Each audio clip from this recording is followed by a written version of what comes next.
Hai, Assalamualaikum warahmatullahi wabarakatuh. Perkenalkan, saya Fadila Zahra, mahasiswa program studi pendidikan bahasa dan sastra Indonesia dari Universitas Balikpapan. Nih, mau ngasih sesuatu nih. Tuh, masuk yuk ke Universitas Balikpapan. Masuk ke PBSI ya.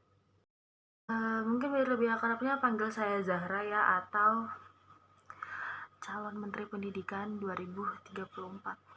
Diem aja guys, oke. Tadi bercanda aja teman-teman, tidak usah dibawa serius gitu. Tapi boleh lah diaminkan gitu ya kan, boleh. Boleh banget, terima kasih teman-teman. Aduh, so asik banget. Oke, kita langsung masuk saja ke topik ya. Tadi kan saya ngomongin soal Menteri Pendidikan dan Kebudayaan ya. Di kebudayaan yang tidak saya sebut ya, tapi anggap saya seperti itu, saya sudah menyebutkan. Jadi begini, teman-teman kenal tidak siapa sih Menteri Pendidikan dan Kebudayaan kita sekarang? Parah banget sih kalau nggak tahu. Ya nih, parah banget. Masa nggak tahu? Ya, jadi nama Menteri Pendidikan dan Kebudayaan kita sekarang adalah Nadiem Anwar Makarim. Ya betul, nama beliau adalah Nadiem Anwar Makarim. Beliau sekarang menjabat sebagai Menteri Pendidikan dan Kebudayaan kita sekarang. Nah, tadi nih yang jawabannya benar siapa nih? Nanti dapat sertifikat ya. Tapi diem aja. Jangan ke instansinya, nanti diambil. Tapi teman-teman boleh kalau mau ngasih tahu boleh, tapi sebelum itu di fotokopi dulu ya teman-teman. Nanti kasih yang palsunya ke enggak, bercanda, jangan diseriusin, kayak nggak boleh kayak gitu. Sebagai siswa dan mahasiswa tentunya ya kita harus jujur, tidak boleh seperti itu. Oke, back to topic. Soal pendidikan, yang namanya pendidikan itu pasti ada kurikulum ya, yang menjadi dasar dalam aktivitas belajar dan pembelajaran begitu ya kan, atau pedoman. Ini terkait sama mata kuliah saya, belajar dan pembelajaran. Ini juga ada dibahas di situ sebagai salah satu komponen terpenting nih. Ngomongin soal mata kuliah belajar dan pembelajaran nih, sepertinya Ibu Berita boleh ya Bu kasih saya nilai A begitulah Bu, karena kan saya sedang menjabarkan nih salah satu materi dalam belajar dan pembelajaran begitu ya kan. Boleh dong Bu, ya kan Bu? Nggak Bu, saya bercanda, tapi kalau diseriusin boleh banget Bu. Ngomongin kurikulum kita berapa kali sih ganti? Bukan ganti, lebih ke mengupgrade sistem yang sebelumnya ya, sistem kurikulum sebelumnya. 3. Banyak banget, udah kayak gebetan kalian ya, ngaku. Nggak boleh tuh banyak gebetan. 10 lah, nggak bercanda guys, bercanda ya, jangan diseriusin, jangan. Nah, selain kurikulum, ada juga salah satu komponen penting yaitu guru dan siswa gitu ya kan. Kalau dalam pembelajaran di sekolah, kalau di perguruan tinggi ada dosen dan mahasiswanya begitu.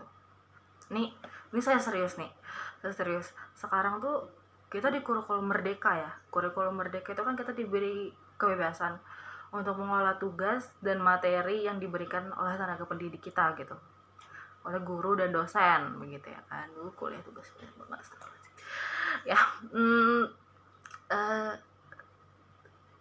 Ada salah satu hal yang saya bingungkan di sini dan sekaligus menjadi keresahan saya ya. Di kurikulum kita ini diajarkan tadi untuk berekspresi atau menyampaikan pendapat gitu, lebih bebas daripada yang di kurikulum sebelumnya. Tetapi yang terjadi sekarang nih, malah nih ya, ketika kita memberikan pendapat atau kritik gitu ya kan, kita tuh malah diginiin loh, kamu ngatur saya gitu, dosennya saya atau kamu, atau kamu gurunya gitu ya, sama aja sih yang tadi gitu ya kan.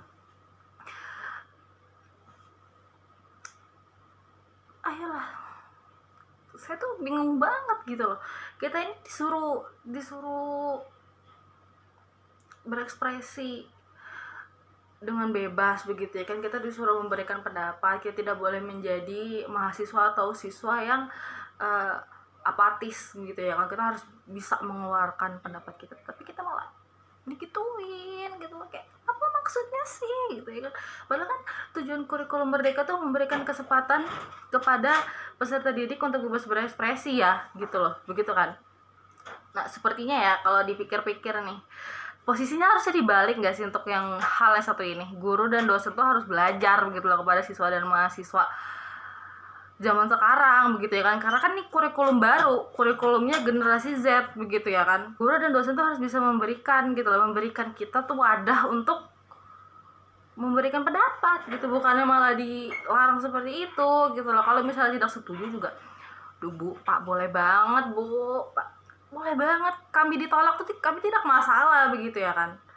Bolehlah gitu loh, bolehlah memberikan solusi yang baru, itu boleh banget, bagus banget sebagai jalan tengahnya gitu, bukannya malah langsung dibungkam begitu loh. Udah kayak itu nggak sih yang kejadian itu loh, tau kan, yang dimatiin mic itu itu aduh ya, anti kritik begitulah ya kita maaf ya Bu, Pak, mungkin kita jujur-jujuran saja kan, karena sekarang lagi bulan Ramadan ya begitu ya kan, dan saling memaafkan juga nih, saya bercanda aja begitu ya, ketar-ketir saya nanti nilai saya yang ini gitu ya kan.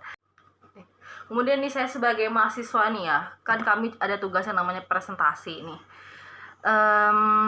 Ini masih masuk ke ranah pendidikan ya, tidak out of topic lah bahasanya sekarang begitu ya. Kita nih ada tugas presentasi begitu ya kan, dimana kami sebagai mahasiswa yang menjadi presentatornya begitu, kami yang memaparkan materi. Terus ada yang namanya sesi tanya jawab begitu. Sesi tanya jawab ini dari mahasiswa ke mahasiswa gitu, atau boleh juga dosen ke kami gitu sebagai mahasiswa. Di sini tuh situasinya seperti ini, mahasiswa yang memaparkan jawaban tadi dari sesi tanya jawab itu kan sudah selesai nih memaparkan. Nah, ketika kami bilang iya sudah mengerti gitu, terima kasih gitu, tolong banget, tolong ya, jangan diseriusin begitu loh kan, karena kami ini jujur aja nih, apalagi saya sebagai mahasiswa baru begitu ya kan, baru semester 2, kami tuh walaupun kami tuh masih tidak paham gitu ya, tapi kami tidak enak gitu loh untuk meminta kepada teman-teman mahasiswa yang presentasi ini untuk memaparkan kembali secara jelas gitu loh. Masih ada perasaan apa sih, tidak enak begitulah. Nah, jadi kepada ibu dan bapak dosen, tolong ya, tolong banget Pak Bu, jangan langsung langsung lanjut ke pertanyaan berikut aja kan gitu. Tolong dipaparkan gitu ya, tolong dipaparkan kembali, tolong dijelaskan dengan bahasa dari bapak ibu dosen sekalian gitu loh. Jangan diseriusin, memangnya hubungan, jangan gitu ya kan, jangan diseriusin gitu loh. Oke. Nah, kemudian juga ada nih keresahan saya lagi, banyak ya keresahannya, memang kayaknya nih mahasiswa yang satu ini tuh memang banyak protesnya begitu ya kan. Ini ada nih,